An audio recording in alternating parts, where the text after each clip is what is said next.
জীবনে প্রথম প্রেম না ভাঙলে আজ হয়তো অনেকেই আমরা বড় হয়ে উঠতে পারতাম না।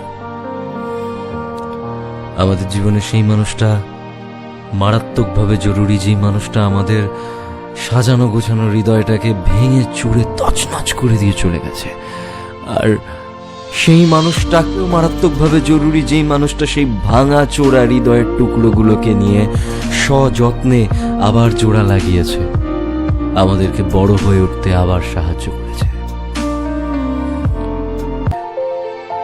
নিউটনের তৃতীয় সূত্রটা মনে আছে? প্রত্যেক ক্রিয়ার একটি সমান এবং বিপরীত প্রতিক্রিয়া আছে।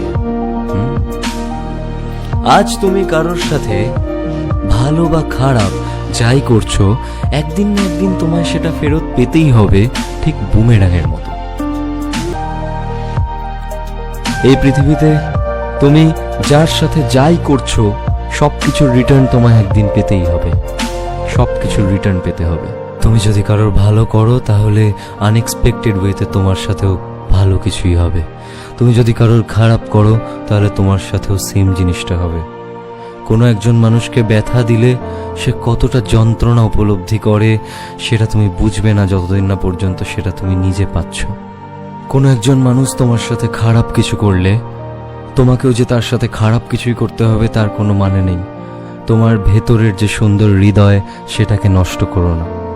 একটা বড় আয়না যদি ভেঙে যায়, সেই আয়নার ছোট ছোট টুকরোগুলোকে তুমি আরো ছোট ছোট আয়না হিসেবে ব্যবহার করবে, নাকি সেই কাজগুলোকে মানুষ খুন করতে ব্যবহার করবে, সেটা পুরোটাই তোমার উপর ডিপেন্ডেন্ট। সো তোমার ব্রেনকে তুমি যখনই খারাপ দিকে চালনা করবে, তখন তোমার ব্রেন অলরেডি সেদিকে যেতে শুরু করবে। এটাই রিয়েলিটি। এবং তখন বাইরে থেকে কেউ বুঝিয়েও তোমাকে কোনটা ঠিক কোনটা ভুল বোঝাতে পারবে না, কারণ তখন পৃথিবীর সমস্ত ঠিকগুলোই তোমার কাছে ভুল হিসেবে প্রমাণিত হবে, আর সব ভুলগুলো তোমার কাছে ঠিক বলে মনে হবে। এতদিন তুমি যেটাকে ঠিক ভাবতে, সেটাকেই তোমার কাছে ভুল বলে মনে হবে।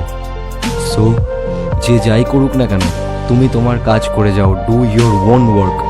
আর এমন কিছু করো না যেই কাজটা তোমার ব্রেনকে নেগেটিভ দিকে ট্রিগার করে। সবসময় বি পজিটিভ, কারণ কর্মা, যার থেকে তুমি কোনোদিনও পালিয়ে যেতে পারবে না।